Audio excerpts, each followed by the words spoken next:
Hello साथियों, welcome to the Exampur. नमस्कार, नमस्ते।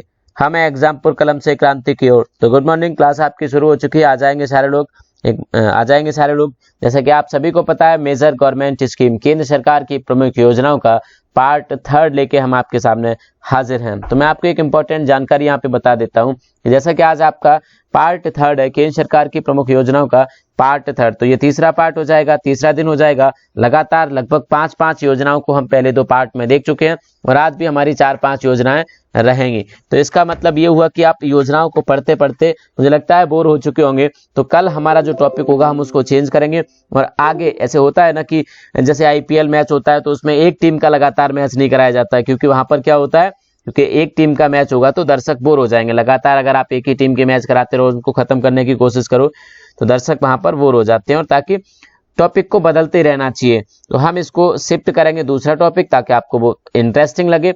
फिर हम योजनाओं को एक एक करके, क्योंकि योजनाओं को याद करना थोड़ा मुश्किल होता है, तो एक एक करके हम योजनाओं के बारे में भी, जितनी बची हुई योजनाएं हम उनके बारे में भी देखते रहेंगे। ठीक है, तो बिल्कुल परेशान होने की जरूरत नहीं है। मैं बिल्कुल आपके लिए एक स्ट्रेटेजिक प्लान, एक रणनीति के तहत आपको सारी क्लासेस देने की कोशिश करूंगा, ताकि आप ज्यादा से ज्यादा याद कर पाएं। तो चलिए हम लोग चलते हैं अपने पार्ट 3 की ओर। आज कौन सी योजनाएं हमारी क्लास में आज की में। तो पहली जो आपको योजना दिख रही है यहाँ पर, नेशनल कैरियर सर्विस। कौन सी योजना? National carrier service. बेसिकली ये देखा जाए तो योजना के साथ साथ एक प्लेटफॉर्म भी है। क्या है? National carrier service. ये आपको कुछ कमीशन या मंत्रालय की तरह ज्यादा लगता है ऐसे, नेशनल कैरियर सर्विस, एनसीएस। क्या है? एनसीएस। चलिए इसके बारे में हम लोग जानते हैं। इसको शुरू किया था भारत सरकार के रोजगार एवं श्रम मंत्रालय ने। किसने? भारत सरकार के रोजगार एवं श्रम मंत्रालय ने इसको एनसीएस को शुरू किया। गवर्नमेंट ऑफ इंडिया का ministry of employment and labour. किसने? Ministry of employment and labour ने इसको शुरू किया। भारत सरकार का मंत्रालय है। कैबिनेट मंत्री की अगर बात करें तो 2016 में इसके कैबिनेट मंत्री बनते हैं संतोष गंगवार, वर्तमान में भी हैं। तो क्या हो जाएगा? संतोष गंगवार इसके कैबिनेट मंत्री थे जब इस योजना को शुरू किया गया। साथ के साथ अगर इसकी बात करें कि श्रम मंत्रालय, रोजगार एवं श्रम मंत्रालय के पहले मंत्री कौन थे, ये क्वेश्चन बहुत पूछे जाते हैं। चाहे वो वित्त मंत्रालय हो, चाहे आपका श्रम मंत्रालय हो, ऐसे क्वेश्चन बहुत पूछे जाते हैं आपसे। तो ये आपका राइट आंसर यहाँ पर हो जाएगा जगजीवन राम। क्या हो जाएगा? जगजीवन राम आपके पहले श्रम मंत्री थे। क्या थे? प्रथम कैबिनेट श्रम मंत्री आपके बाबू जगजीवन राम थे, जो कि भारत के आजाद होने के बाद 1947 से 1952 तक भारत के श्रम मंत्री रहे। बिहार के प्रसिद्ध नेता थे, काफी फेमस थे, समाज में काफी ज्यादा पकड़ थी, तो काफी जमीनी नेता थे। उन्हीं की बेटी मीरा कुमार भारत की पहली महिला स्पीकर बनी थी लोकसभा में। कौन बनी थी? मीरा कुमार भारत की पहली महिला स्पीकर बनी थी लोकसभा में। साथ के साथ 2017 में यूपीए की प्रेसिडेंट या राष्ट्रपति के लिए कैंडिडेट भी थी। हालांकि उनको श्री रामनाथ कोविंद ने पराजित किया, जो कि एनडीए के कैंडिडेट थे। चलिए आगे हम लोग देखते हैं। तो पहले आपके कैबिनेट मंत्री बाबू जगजीवन राम, जो कि बिहार से आते थे, इनके पास एक रिकॉर्ड है सर्वाधिक लंबे समय तक कैबिनेट मिनिस्टर बने रहने का। क्या? सर्वाधिक लंबे समय तक कैबिनेट मिनिस्टर बने रहने का इनके पास रिकॉर्ड है। तो आप इस चीज को भी जेहन में रखेंगे, इसको भी याद रखेंगे। ठीक है। और ये 22 प्राइम मिनिस्टर भी रहते, डिप्टी प्राइम मिनिस्टर इनको कहेंगे। मोरारजी देसाई की सरकार में उन्होंने इनको उप प्रधानमंत्री भी बनाया था। आगे हम लोग देखते हैं। इस योजना का शुभारंभ होता है 20 जुलाई 2015 को। कब होता है? 20 जुलाई 2015 को इस योजना की शुरुआत होती है, एनसीएस की, नेशनल कैरियर सर्विस की। देखते हैं आगे इसमें और क्या होता है। तो भारतीय प्रधानमंत्री नरेंद्र मोदी के द्वारा इसकी शुरुआत होती है। किसके द्वारा? नरेंद्र मोदी जी के द्वारा इसकी शुरुआत होती है। कार्यों की अगर बात करें तो ये नेशनल कैरियर सर्विस क्या कार्य करती है, तो अगर इसकी हम लोग बात करेंगे तो ये योजना भारत में युवाओं के भविष्य के रोजगार से संबंधित है। क्या है? भारत में जो युवा हैं उनके भविष्य के रोजगार से संबंधित है। यह उनको रोजगार से संबंधित मंच उपलब्ध कराती है, एक प्लेटफॉर्म प्रोवाइड कराती है आपको, जिस प्लेटफॉर्म के माध्यम से आप अपने कैरियर को संभाल सकें। यहाँ पर दिख भी रहा होगा नेशनल कैरियर सर्विस, ताकि अपने कैरियर को बेहतर बना सकें। तो यह भारत में श्रमिक और गरीबी गरीबों के हितों की रक्षा करने के लिए उत्तरदायी है। क्या है ये? भारत में गरीबों और श्रमिकों के हितों की रक्षा करने के लिए रिस्पॉन्सिबल है, रक्षा करना इसका उद्देश्य है। तो आप समझ चुके होंगे नेशनल कैरियर सर्विस किसने शुरू किया? नरेंद्र मोदी जी ने। कब शुरू किया? 20 जुलाई 2015 को। कैबिनेट मंत्री कौन थे? संतोष गंगवार। कौन से मंत्रालय के द्वारा? रोजगार एवं श्रम मंत्रालय। इसके पहले मंत्री कौन थे? बाबू जगजीवन राम। 5 क्वेश्चन हो गए आपके। क्या हो गए? 5 क्वेश्चन हो गए। इन 5 क्वेश्चन को आप तैयार करेंगे और फिर आपके एग्जाम में ये पूछा जा सकता है। अगली स्लाइड की तरफ हम लोग चलेंगे। चलिए अगली स्लाइड आपकी प्रधानमंत्री भारतीय जन औषधि योजना। क्या है? प्रधानमंत्री भारतीय जन औषधि योजना आपका अगली योजना है जिसको इस्टेब्लिश किया गया 2008 में। कब किया गया? 2008 में यूपीए सरकार के द्वारा। क्योंकि आप सबको पता है 2004 में यूपीए ने एनडीए को हराया था और भारत के प्रधानमंत्री बने मनमोहन सिंह। कौन बने? मनमोहन सिंह भारत के प्रधानमंत्री बने 2004 में। 2004 से लेके 2009 तक रहे। 2009 तक मतलब पहली यूपीए सरकार के प्रधानमंत्री भी रहे आपके, और 2009 के बाद 2014 तक भी भारत के प्रधानमंत्री मनमोहन सिंह रहे। इन्हीं के समय पर 2008 में इस योजना को लॉन्च किया गया। ध्यान से सुनेंगे, आप कंफ्यूज भी हो सकते हैं इस योजना में। क्यों हो सकते हैं? क्योंकि आपने देखा होगा कि इसको प्रधानमंत्री नरेंद्र मोदी जी ने भी लॉन्च किया था। तो प्रधानमंत्री भारतीय जन औषधि योजना की शुरुआत बेसिकली कहाँ से होती है? 2008 से होती है यूपीए सरकार के द्वारा। और रिस्पॉन्सिबल मिनिस्ट्री की बात करें, किस मंत्रालय के द्वारा इसे शुरू किया गया? तो आपका मंत्रालय था केमिकल एंड फर्टिलाइजर। कौन सा? Ministry of chemical and fertiliser. कौन था? Ministry of chemical and fertiliser. और उस समय के मंत्री थे आपके कौन? रामविलास पासवान। कौन थे? जी हाँ, रामविलास पासवान। लोक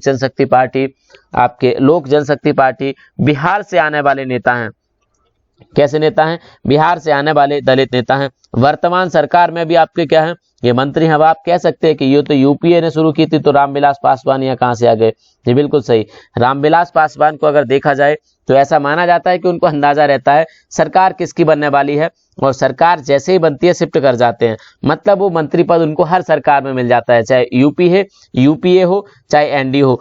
ऐसा मैं क्यों कह रहा हूँ? क्योंकि 1999 से लेके 2002 तक जब अटल बिहारी वाजपेयी जी भारत के प्रधानमंत्री थे तब भी ये मंत्री बने। 2004 के बाद जब कांग्रेस की सरकार आई तो भी मंत्री बने, और 2014 के बाद फिर से बीजेपी की सरकार आई फिर भी मंत्री बने। तो ये जिधर सरकार होती है उधर ही भाई साहब चले जाते हैं। तो रामविलास पासवान क्या थे? उस समय के तत्कालीन मंत्री थे केमिकल एंड फर्टिलाइजर मंत्रालय के। वर्तमान की अगर बात करें तो वर्तमान के मंत्री हैं इसके सदानंद गौड़ा। कौन है? सदानंद गौड़ा आपके वर्तमान के कैबिनेट मिनिस्टर हैं। इसे प्रधानमंत्री नरेंद्र मोदी जी ने 2014 में रिलॉन्च किया। जी हाँ, यही मैं समझाना चाहता था कि 2008 में आपकी योजना शुरू होती है, लेकिन 2014 में मोदी जी के द्वारा इसको रिलॉन्च किया गया। तो ये महत्वपूर्ण है आपका। क्या है? काफी महत्वपूर्ण है। तो आप इन चीजों को याद रखेंगे।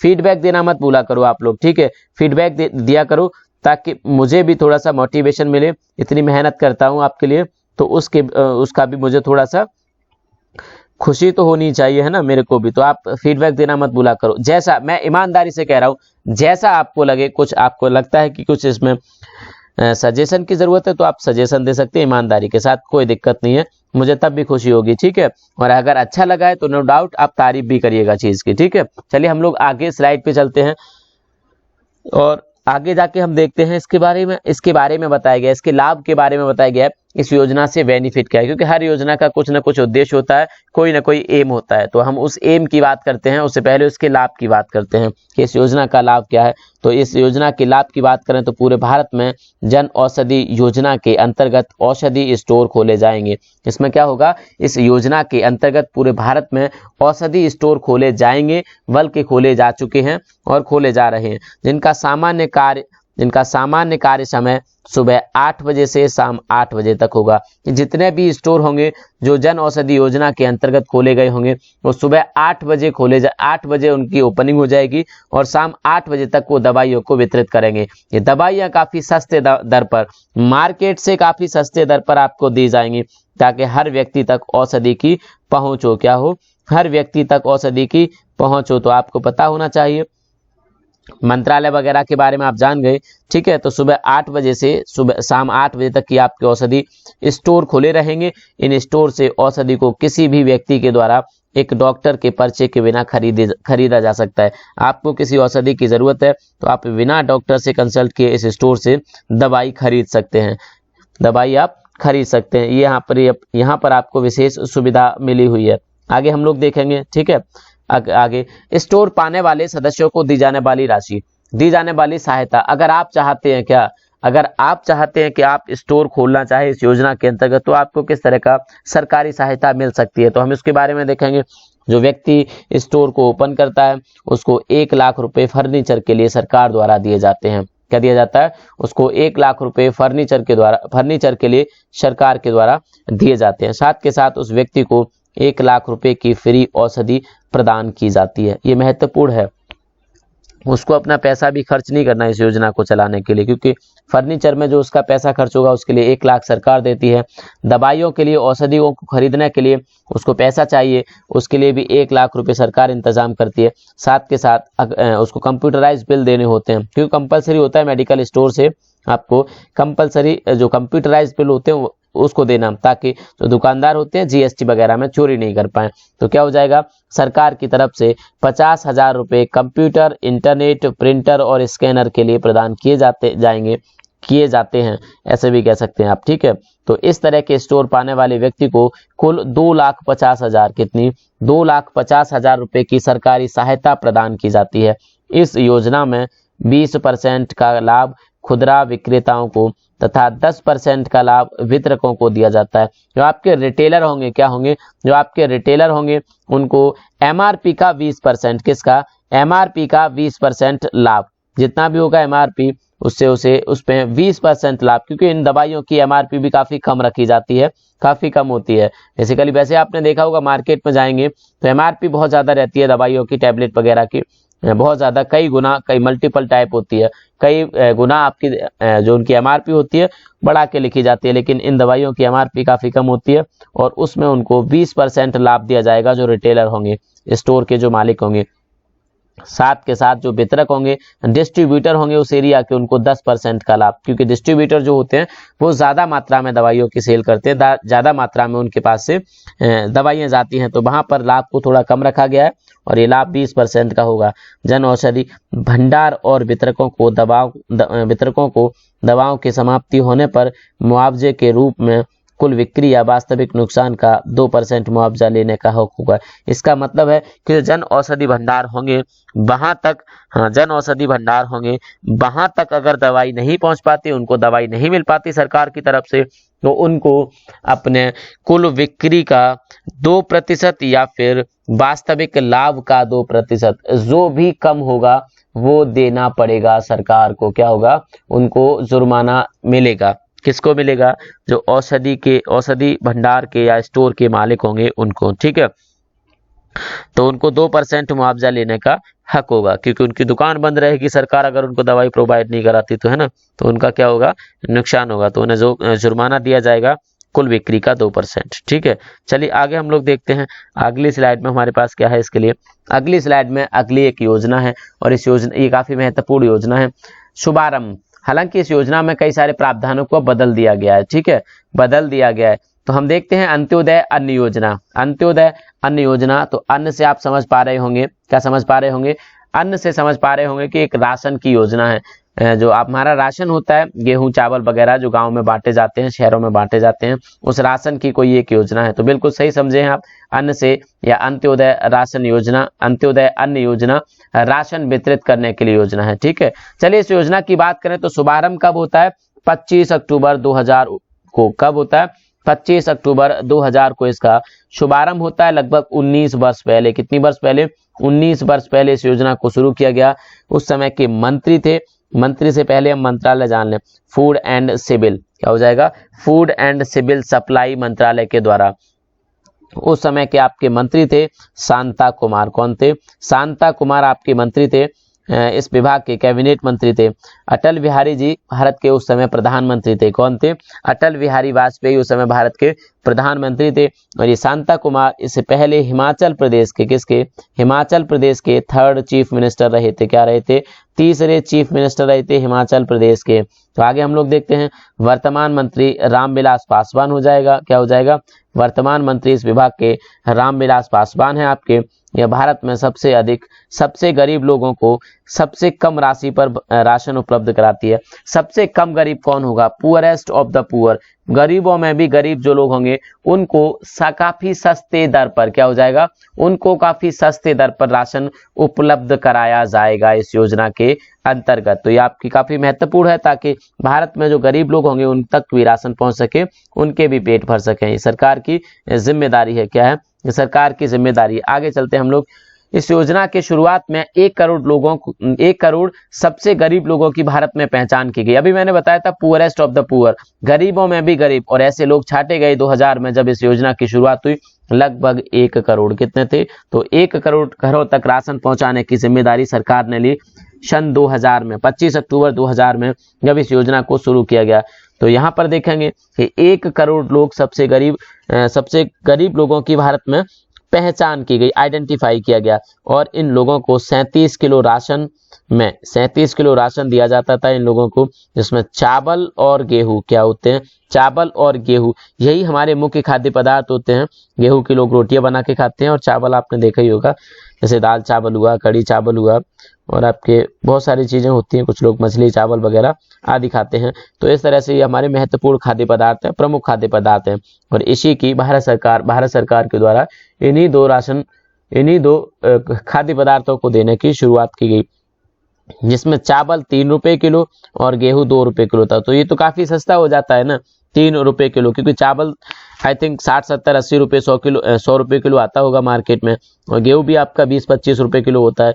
तो 2 रुपए किलो में गेहूं मिलता है, और 3 रुपए किलो में चावल मिलते हैं। इस योजना का 2 बार विस्तारीकरण किया गया। क्या विस्तारीकरण का मतलब होता है? एक्सटेंशन किया गया। एक्सटेंशन का मतलब इस 1 करोड़ लोगों की संख्या में वृद्धि की गई, जो कि प्रथम बार जून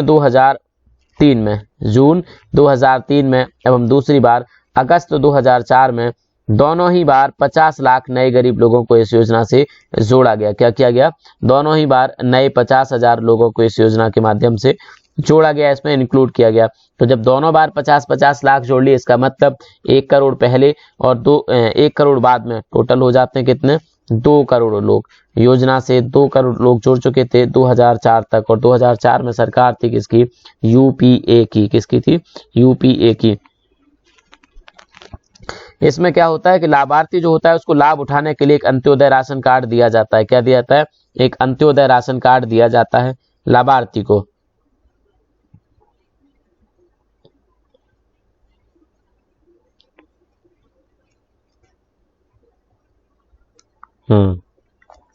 आगे चलते हैं हम। अगली योजना आपकी दीनदयाल उपाध्याय अंत्योदय योजना। क्या है? दीनदयाल उपाध्याय अंत्योदय योजना। इसकी हम लोग बात कर लेते हैं। मिनिस्ट्री की बात करें तो ग्राम विकास मंत्रालय इसके लिए रिस्पॉन्सिबल मिनिस्ट्री है। कौन सी? ग्राम विकास मंत्रालय इसके लिए रिस्पॉन्सिबल मिनिस्ट्री है आपकी। ठीक है। मंत्री हो जाएंगे आपके नरेंद्र सिंह तोमर। कौन? नरेंद्र सिंह तोमर आपके मंत्री हो जाएंगे। इस योजना के माध्यम से सरकार ग्रामीण गरीबों को कौशल प्रशिक्षण, स्किल ट्रेनिंग, कैसी स्किल ट्रेनिंग देती है। इसके माध्यम से प्रतिवर्ष 2016 तक 5 लाख लोगों को प्रशिक्षण दिया जाता है। क्या दिया जाता है? इसके माध्यम से 2016 तक 5 लाख लोगों को प्रशिक्षण दिया जाता था। मतलब 1 साल में सरकार क्या करेगी? समाज के जो युवा होंगे उनमें से 5 लाख लोगों को सरकार क्या करेगी? ट्रेन करेगी। स्किल डेवलपमेंट लाएगी, उनमें कौशल का विकास करेगी, ताकि वो क्या कर सकें? रोजगार से जुड़ सकें। तो 2017 से इस 5 लाख की संख्या को बढ़ाकर 10 लाख कर दी गई। मतलब अब सरकार हर साल क्या करेगी? 10 लाख लोगों को स्किल ट्रेंड करेगी। कैसा करेगी? स्किल की ट्रेनिंग देगी, उन्हें कुशल बनाएगी, तमाम प्रकार की स्किल मतलब होता है किसी भी तरह से कंप्यूटर शिक्षा देगी, टाइपिंग सिखाएगी, उनको किसी मशीनरी से जोड़ेगी, कोई भी ऑटोमोबाइल सेक्टर से उनको जोड़ेगी, किसी भी अन्य तरह का कोई भी उनमें स्किल लाएगी, ताकि वो जॉब मिल सके, उनको रोजगार मिल सके। तो इसका लक्ष्य क्या था?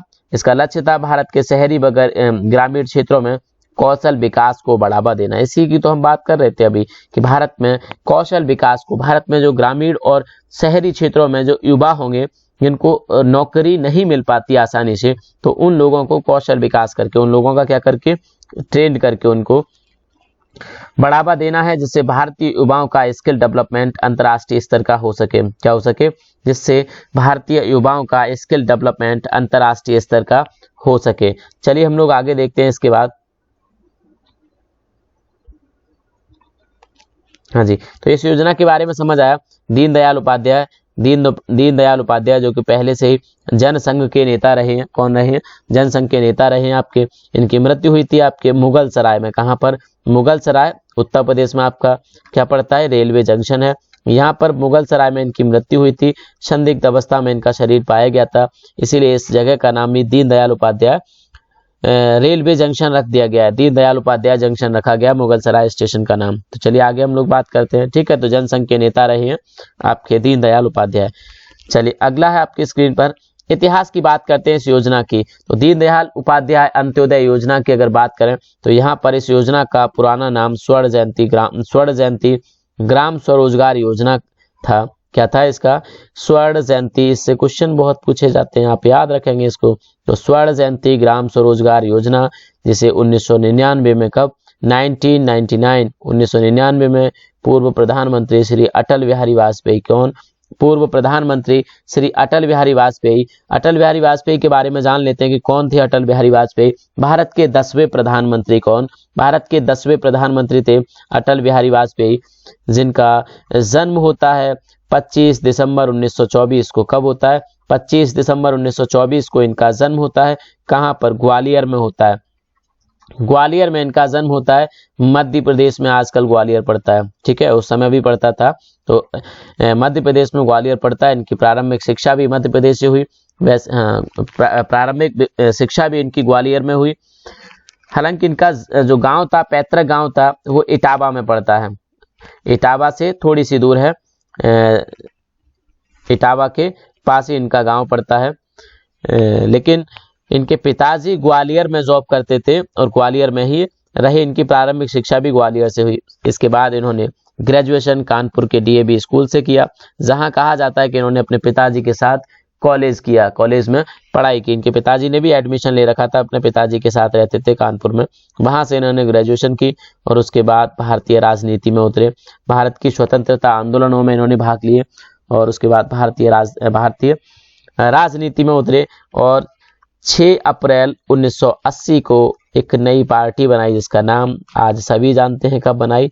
6 अप्रैल 1980 को एक नई पार्टी बनाई, जिसका नाम सभी जानते हैं, बीजेपी। भारतीय जनता पार्टी के संस्थापक सदस्य थे आपके कौन? अटल बिहारी वाजपेयी। जन्म हुआ था 25 दिसंबर 1924 को और भारत के प्रधानमंत्री बने 16 मई 1996 से 1 जून 1996। लगभग 15 दिन के भारत के प्रधानमंत्री थे अपने पहले शासनकाल में। उसके बाद भारत के प्रधानमंत्री बने 19 मार्च 1998 से 22 मार्च 2004 तक। कब? 19 मार्च 1998 से 22 मई 2004 तक भारत के प्रधानमंत्री बने। मृत्यु की अगर बात करें तो 16 अगस्त 2018 को 93 वर्ष की उम्र में दिल्ली के एम्स में इनका निधन हो गया। क्या हो गया? दिल्ली के एम्स में इनका निधन हो गया। एम्स कहाँ पर है आपका? नई दिल्ली, नई दिल्ली भारत में। राजनीतिक पार्टी की अगर बात करें तो इसकी स्थापना करी थी इन्होंने भारतीय जनता पार्टी के लाल कृष्ण आडवाणी के साथ मिलकर। आगे हम लोग देखते हैं, पिछली स्लाइड पे चलते हैं। तो पूर्व प्रधानमंत्री अटल बिहारी वाजपेयी द्वारा इस योजना को शुरू किया गया। इस योजना को बदलकर 2011 में राष्ट्रीय रूरल लाइवलीहुड मिशन, राष्ट्रीय ग्रामीण आजीविका मिशन, इसकी हिंदी क्या हो जाएगी? नेशनल रूरल लाइवलीहुड मिशन की हिंदी हो जाएगी राष्ट्रीय ग्रामीण आजीविका मिशन में बदल दिया गया। मतलब 1999 में जो योजना शुरू की गई, 2011 में मनमोहन सिंह ने, किसने? मनमोहन सिंह की सरकार ने इसको बदल के क्या कर दिया? इसको कर दिया NRLM। क्या कर दिया? इससे क्वेश्चन आया था अभी। NRLM इस योजना का नाम कर दिया गया और इसी NRLM को बदल के मोदी जी ने क्या कर दिया? दीनदयाल उपाध्याय अंत्योदय योजना कर दिया। ठीक है, तो मोदी जी भी क्यों पीछे रहने वाले थे? उन्होंने उनकी योजना का नाम बदला इन्होंने उसको भी बदल दिया। तो यूपीए सरकार के द्वारा शुरू किया गया था इसे, और उसको अंत्योदय योजना में बदल दिया, दीनदयाल उपाध्याय अंत्योदय योजना में बदल दिया मोदी जी ने। इसके बाद आपका आता है प्रावधान। इस योजना के माध्यम से क्या क्या प्रावधान किए जाते हैं, हम इनको देखेंगे। इस योजना के अंतर्गत प्रशिक्षित व्यक्ति को 2 लाख का ऋण, इसके माध्यम से जितने लोगों को प्रशिक्षण दिया जाएगा, ट्रेनिंग दी जाएगी उन लोगों को 2 लाख रुपए, प्रत्येक व्यक्ति को 2 लाख रुपए का ऋण, और प्रशिक्षित समूह को 10 लाख रुपए का ऋण दिया जाएगा, ताकि वो अपना स्वयं का रोजगार कर सकें। क्या कर सकें? ताकि वो स्वयं का रोजगार चला सकें, क्योंकि इस योजना के नाम में ही था स्वर्ण जयंती ग्राम स्वरोजगार योजना, अपना रोजगार स्थापित कर सकें। चलिए आगे हम लोग देखते हैं। तो कितना, जो भी आपका एक व्यक्ति होगा, जो ट्रेन व्यक्ति होगा, उसको 2 लाख रुपए की राशि लोन दी जाएगी। 2 लाख रुपए की राशि लोन के स्वरूप, उधार स्वरूप दी जाएगी।